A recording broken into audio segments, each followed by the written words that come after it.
Friends, मैं cameras एक बार फिर से आपके लिए लेके आया हूँ कक्षा 12वीं का फिजिक्स। जैसे कि हमने लास्ट वीडियो में डिस्कस किया था दर्पण के बारे में और उत्तल दर्पण अवतल दर्पण इमेज कैसे बनता है, जब भी हम कुछ डिस्टेंस मेजर करते हैं तो उसके लिए क्या चिन्ह परिभाषित होता है, हम लोगों ने देख लिया था।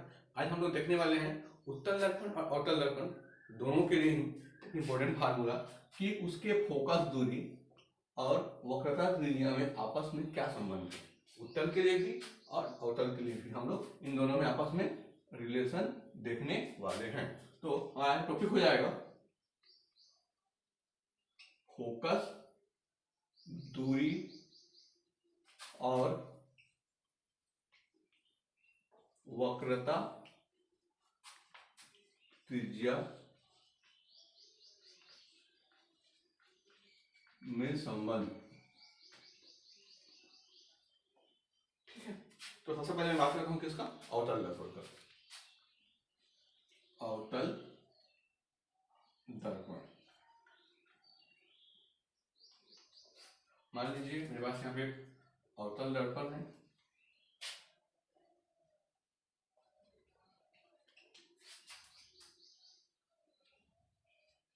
ठीक है, ये उसका पोल P है, यहाँ पे उसका फोकस F है और यहाँ उसका वक्रता केंद्र C है। यहाँ से कोई लाइट किरण आ रही है, सपोज पॉइंट A से अक्ष के समांतर आ रही है, यहाँ पॉइंट B पे अपतित होने के बाद वो मुख्य फोकस से होता हुआ चली जाती है। ठीक है, अब यहाँ पे आपको इस रिलेशन को जानने के लिए एक कंस्ट्रक्शन या रचना करना पड़ेगा। आपको B को C से मिलाना है। आपको इस B को C से मिलाने क्यों आपको बता रहा हूँ। ठीक है, इसको मैं डॉट लाइन से या सीधी लाइन से ही आप इसको मिला सकते हैं। ठीक है, जैसे मैंने बताया परावर्तन के नियम में आपको एक होता है अभिलंब। अभिलंब क्या होता है, हमेशा आपके परावर्तन तल के लंबवत होता है। ये आपका कर्व है, ये आपका कर्व है। कर्व में आप अगर टेंजेंट डालेंगे, आप उसे लंबवत डालेंगे तो हमेशा उसके सेंटर से होकर ही गुजरता है। मतलब यहाँ पे आपका जो BC है ये आपका क्या है, अभिलंब है, अब नॉर्मल। ठीक है, अगर ये आपका अभिलंब है तो ये आपका हो जाएगा अपतन कोण I और ये आपका हो जाएगा अपतन परावर्तन कोण R। इसीलिए मैंने B को C से मिलाया है। ठीक है, अब अगर हम लोग यहाँ पे देखें तो अगर ये अपतन कोण है और ये परावर्तन कोण है तो दोनों आपस में कैसे होते हैं, बराबर होते हैं, हम जानते हैं। तो ABC आपका एंगल है ABC और CBF एंगल C, ये हो गया आपका पहला इक्वेशन। ठीक है, दूसरा, अगर AB और ये एक्सिस आपस में पैरेलल हैं तो एंगल ABC और एंगल BF, ये एंगल आपस में क्या होंगे, एकांतर कोण होंगे और वो आपस में क्या होते हैं, बराबर होते हैं। ये आपका कैसे आया, परावर्तन के नियम से। ठीक है, अब आगे देखते हैं ABC और BCF, ये क्या हो जाएंगे, आपके एकांतर कोण होंगे। Angle ABC equal to angle BCF। कैसे, कहां से आया आपका एकांतर कोण।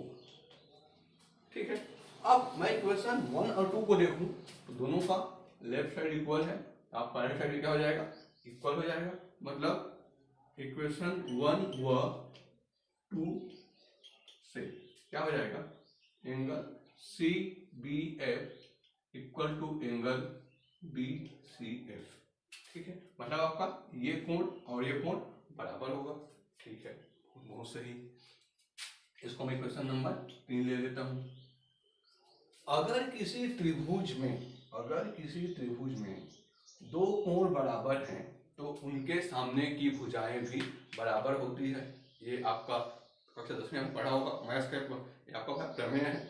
तो इसके सामने का कोण BF और इसके सामने का भुजा सामने का CF, तो यहाँ से मैं लिख सकता हूँ B F equal to C F, इसके सामने का भुजा बी एफ और इस एंगल का भुजा सी एफ आपस में क्या हो जाएंगे, भुजा। त्रिभुज के नियम से, त्रिभुज का नियम, ठीक है। जब अब आगे हमें करना ये है, हमारे जो दर्पण का द्वारक है बहुत छोटा है, बहुत छोटा है, तो मैं मान सकता हूं कि जो बी एफ है और पी एफ है वो लगभग बराबर होता है, मान रखे हम लोग, एकदम बहुत कम अंतर होता है दोनों में। तो माना दर्पण, ये आपका इक्वेशन नंबर 4 हो जाएगा। आप इक्वेशन लिखते चलिए ताकि आपको आगे बताने में, जैसे कि मैंने इक्वेशन 1 और 2 से लिखा, वैसे आपको 2, 3 में कंपेयर करने में इजी पड़ेगा, उसको नाम देते चलिएगा। माना दर्पण का द्वारक बहुत छोटा है, बहुत छोटा है, तो इससे क्या होगा, आपका बी एफ और आपका पी एफ बहुत कम मतलब बहुत कम डिफरेंस में होंगे। तो मैं बी एफ लगभग इक्वल टू पी एफ मान सकता हूँ। ये हो जाएगा मेरा 5वां इक्वेशन। अब यहाँ देख रहे हैं कि मेरे बी एफ है, यहाँ भी बी एफ है।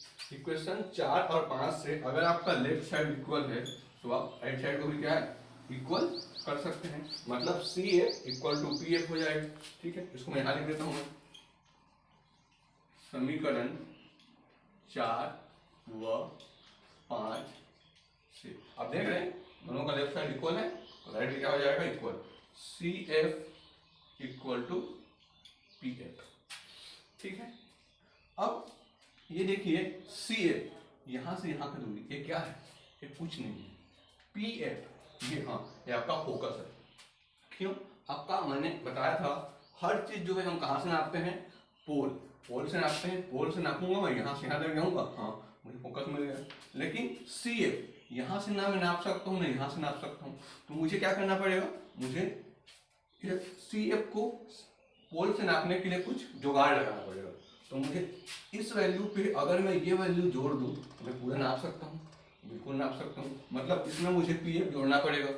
लेकिन ये इक्वेशन है तो मुझे दोनों साइड जोड़ना पड़ेगा, तो दोनों साइड में क्या करता हूँ मैं, पी एफ को मैं जोड़ देता हूँ प्लस पी एफ। देखिए C F plus P F क्या हो जाएगा, C F plus P equal to C P, ये आपका हो जाएगा सी पी, और ये P F plus P F 2p, ठीक है।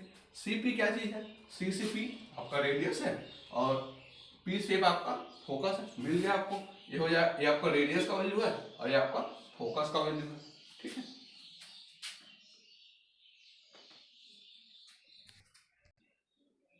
सी पी, सी से पी आपका किसका वैल्यू है, ये आपका आर का वैल्यू है।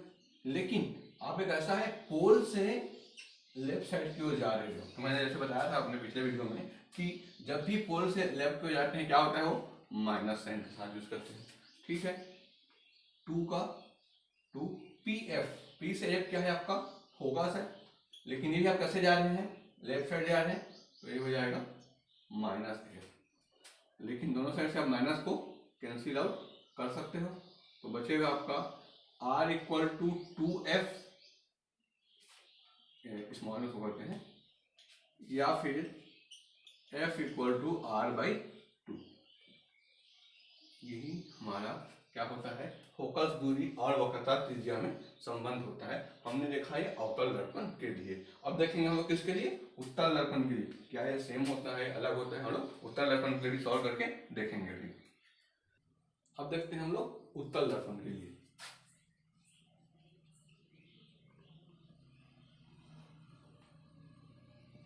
यहाँ पे उत्तल दर्पण हुआ,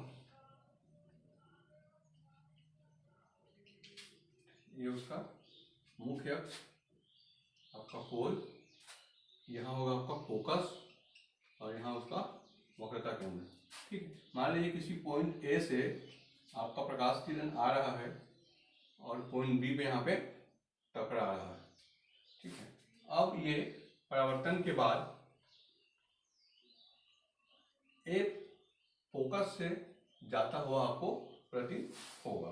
ठीक, इसमें आपको एक रचना या कंस्ट्रक्शन करना पड़ेगा कि वक्रता को बी से, जैसे कि हमने इससे पहले किया था अवतल दर्पण में, इसको मैंने इससे मिलाया और इस पॉइंट को मैं आगे बढ़ाऊंगा। तो मैं नाम दे देता हूँ एन। तो बी एन जो होगा ये क्या होगा, ये आपका इस दर्पण पे अभिलंब होगा। अगर ये अभिलंब होगा तो ये मेरा आपतन कोण आई और ये परावर्तन कोण आर हो जाएगा। ठीक है, अब अगर हम लोग देखें ट्रेंगल से, तो ट्रेंगल सी बी एफ और इधर के जो एंगल्स हैं उसमें हम लोग क्या कंपेरिजन शुरू करते हैं। मैं इसका नाम दे देता हूँ एम। तो कोण एन बी एम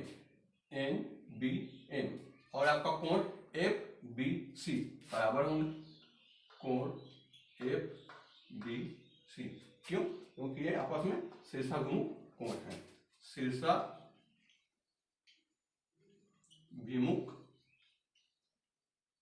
कोण।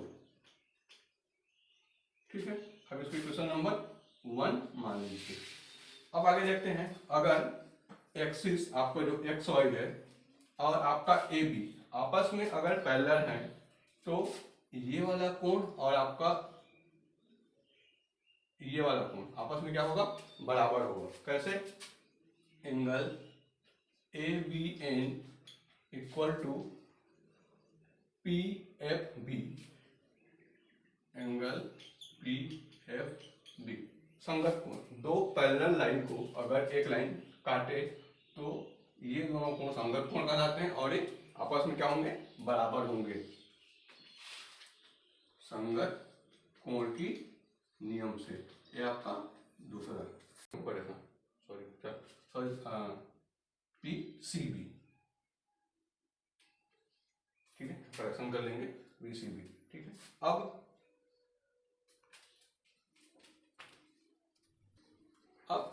परावर्तन के नियम से आपतन कोण और परावर्तन कोण आपस में क्या होते हैं, बराबर होते हैं। तो A B N equal to N B N, ये आपका परावर्तन के नियम से।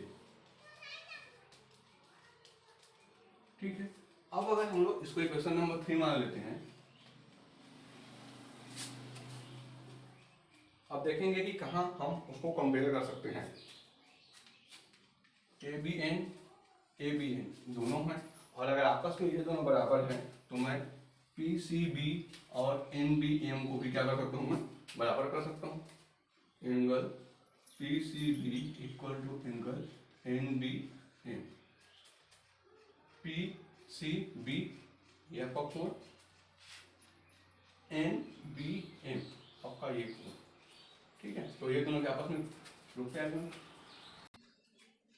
अब इक्वेशन 1 और इक्वेशन 4 से हम देख सकते हैं एन बी एम और एन बी एम का जो दो वैल्यू है एफ बी सी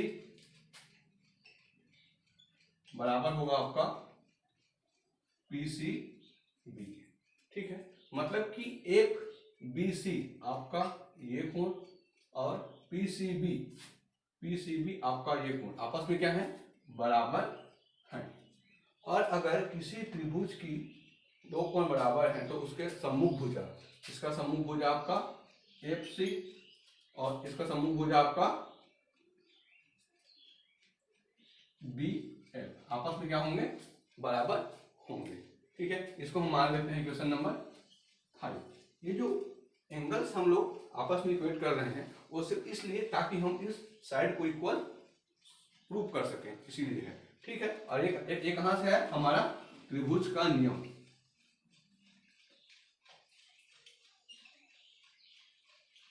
अब एक और चीज जो हमने पहले भी किया था, दर्पण का द्वारक बहुत ही छोटा है। माना दर्पण का बहुत ही छोटा है और अगर द्वारक छोटा है तो मैं बी एफ को पी एफ भी बोल सकता हूँ। दोनों का वैल्यू बहुत लगभग नियर अबाउट होगा। तो माना दर्पण का द्वारक बहुत छोटा है या छोटा है तो उससे क्या हो जाएगा, आप जो बी एफ है और आपका जो पी एफ है वो लगभग बराबर होंगे। ठीक है, तो मैं यहाँ से बी एफ और बी एफ दोनों के वैल्यू को लेकर मैं F C equal to P F कर सकता हूँ। इक्वेशन नंबर 6 ले लो, 5 और 6 से F C equal to P F हो जाएगा। आपका एफ सी और आपका पी एफ ये दोनों क्या है, आपस में बराबर है। F C equal to P F, ये आपका अगला equation. F C P F क्या है, पी एफ आपका फोकस है, लेकिन एफ सी आपका कुछ भी नहीं है, क्योंकि जब तक आप पोल से मेजर नहीं करेंगे, ध्रुव से मेजर नहीं करेंगे, आप उसको कुछ नाम नहीं दे सकते। तो मैं इसमें इस टर्म को जोड़ने के लिए मैं दोनों साइड पी को जोड़ता हूँ, पी एफ को जोड़ता हूँ। पी एफ को दोनों पक्ष में जोड़ने पर यह आपका हो जाएगा F C plus P F equal to P F plus P F. ठीक है, F C plus P F तो आपका क्या हो जाएगा, पी सी। ये आपका टर्म हो जाएगा पी सी और ये आपका हो जाएगा 2 पी एफ। अब अगर आप पोल से मेजर कर रहे हैं तो उसको नाम दे सकते हैं। पी से लेकर सी तक आपका होता है क्या, वक्रता त्रिज्या आर, और पी से लेकर एफ तक होता है आपका फोकल लेंथ एफ। और हम पोल के राइट साइड में मेजर कर रहे हैं, इसलिए वैल्यू क्या होगा आपका, पॉजिटिव होता है। अगर लेफ्ट में होता तो नेगेटिव होता। तो आपका आर इक्वल टू 2f। और हमने देखा उत्तल दर्पण में क्या होता था, आर इक्वल टू 2f। तो हम बोल सकते हैं फोकस दूरी और वक्रता त्रिज्या के बारे में कि उत्तल हो या अवतल, वक्रता त्रिज्या सदैव फोकल दूरी का दोगुनी होती है। ये दोनों ही दर्पण के लिए आपका लागू होगा। ठीक है, तो इसी टॉपिक से संबंधित एक क्वेश्चन देखते हैं। मान लीजिए एक क्वेश्चन है कि किसी अवतल दर्पण का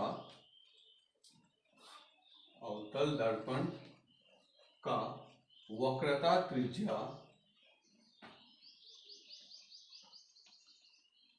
15 सेंटीमीटर है, तो फोकस दूरी ज्ञात कीजिए। इसका फोकस दूरी क्या होगा। ठीक है, पहले बात दर्पण कौन सा है, अवतल दर्पण है, आपको ध्यान देना पड़ेगा। ठीक है, अभी आपको मैंने डायग्राम बनाया था, इसमें कैसा होता है, फोकल दूरी हमेशा आपके पोल के लेफ्ट में होता है और वक्रता केंद्र आपके लेफ्ट में होता है। तो अगर इसको मैं सॉल्व करने जाऊं तो वक्रता त्रिज्या r इक्वल टू हो जाएगा -15 सेंटीमीटर। क्यों, आपको कहाँ बोला है माइनस, आउटर दर्पण मतलब पोल के लेफ्ट। तो जैसे आप लेफ्ट वर्ड जाओगे आपको नेगेटिव लेना है। अगर यही आपको उत्तल दर्पण होता तो ये पॉजिटिव हो जाता। ठीक है, आपको ये दे दिया। आपको फाइंड करना है f। आपका f होता है r/2 और r का वैल्यू है -15/2। तो f इक्वल टू -7.5 सेंटीमीटर हो जाएगा आपका आंसर। ठीक है, तो